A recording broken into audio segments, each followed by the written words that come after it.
Let's talk about the sound shed. Welcome back to New Record Day. My name is Ron. If you consider yourself an audiophile or a music enthusiast, welcome home. Make sure you hit the subscribe button and the bell notification so you know when the next video drops.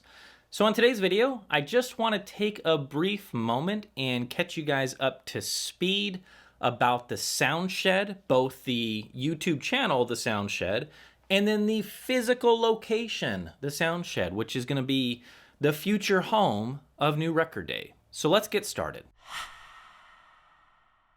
If we were to rewind just a couple of months ago, I actually released a couple of videos talking about some big shipping containers that I had on the side of my yard that we had pulled out, and then we actually started construction of a shed, a big shed, that is going to be a YouTube studio / listening room / mixing area for music, you name it. Anything that has to do with music and content creation and all that kind of fun stuff, it's the sound shed.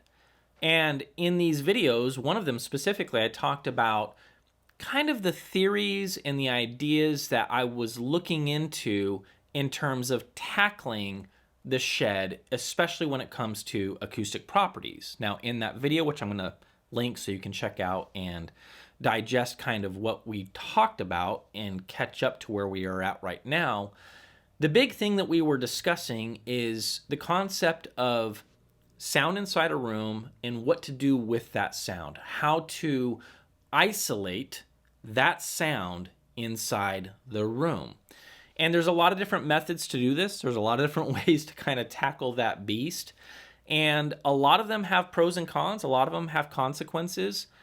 And over the long haul, as I've been thinking this through and taking my time of how do I want to do this? What do I want to do? The direction that I was going to go in initially was to double wall the studio. Then I thought, that's a little bit nutty. That's a lot of wood. That's a little bit crazy. And so I was like, well, let's just do a single wall. Obviously pack the walls of mineral wool or fiberglass or whatever you want to do and drywall it. And then we'll do these, hat channel strips, and we'll do some isolation clips for the drywall to attach to. And bingo, we have isolation in the room. There's a good possibility that I might still entertain going that route. But as of right now, you're going to be surprised when I say this. It's a probably not. I'm probably not going to go even that extreme inside the sound shed. And a lot of you guys that watch that video are like, Ron, you are on the right track. Some of you guys are like, I know what I'm talking about. I do home theater installation, or I do 2-channel installation. I know what I'm talking about. Ron, you are on the right path. You're going down the right road. You might be thinking like, Ron's lost his marbles. What is he talking about? You're not going to isolate the room. Why wouldn't you do that? Here's why. Ever since we started the Sound Shed channel, and we've been doing these musical performances in there, I was curious enough as to how isolated is just that metal building with just the closed foam spray inside of that building. What do I have to practically work with as I step outside of the building and I'm listening for the reflections or the sound pressure that are escaping that building? Can I clearly hear mid-range? Can I clearly hear mid-bass? Can I clearly hear bass? I ran some experiments, and from 15 feet away from the sound shed with a decibel meter, if the volume inside the sound shed was reaching up to 80 decibels, I could barely hear anything that was going on in the sound shed, right? So I've already started with a foundation of decent in terms of isolation. I'm not saying that closed foam spray is the way to go and call it a day. I actually don't think that is the way to go. But I think that what that did is it at least gave me maybe not a perfect airtight enclosure to start with, but pretty dang close. And I was surprised by the fact that with volume that I can manage, which I will be doing, right? I have control of a volume knob. I'll be managing the volume inside of the room. Already what I have is not bad. And so it occurred to me that if I continue to isolate, right? So we're building this room within a room now. So we have this outer metal shell, and now we're going to this wooden structure, framing out this room within a room. And if I continue to isolate that, right, we're going to do a little science experiment here. Well, it's not a science experiment. It's a visual aid. Imagine this is a sound shed, right? And so we're going to try to get this completely and totally isolated. Nothing can escape it. Let's just say that we got it down to the point where you're 2 or 3 feet away from the sound shed on the outside, and there's music playing in there up to 100 decibels, and you can hear nothing, right? You've isolated it to that point, which I don't think is practical. I don't think you would get there, to be honest. But let's just say you did. What happens to all the reflections inside of this perfectly isolated structure? Well, they bounce around. So the more that you isolate, this is the consequence. The more that you isolate a room, the more reflections that you now get to deal with inside of the room. They have nowhere to go, right? I mean, you could start tackling a lot of the frequencies with acoustic treatment and things like that, and I understand transferring a lot of stuff to heat is going to minimize it, but still, the more isolated that the room is, the more reflections that you are going to have to deal with. And that's a fact. So, here's where we're at. We're framing the sound shed, and I'm framing it with 2x4s, nothing fancy. On the outer shell, the outer wall, if you will, we're using really thick OSB. It's tongue and groove. It's made for subfloors. Very thick OSB. It's almost an inch thick. And that is going to be the outer wall. So we have that, then we have our 2x4s, and then we have the thickest drywall that money can buy on the inside wall. And we're going to fill all of these cavities with mineral wool. That's the structure of the wall. That's it. Once I get to that point, I think I'm just going to call it a day.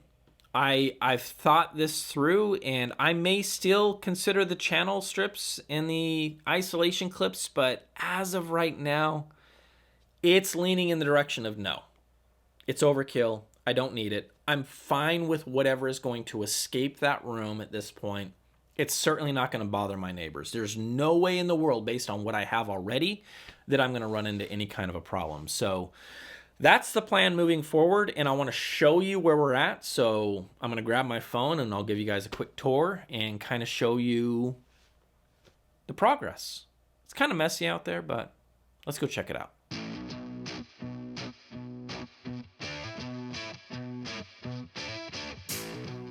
Oh, man.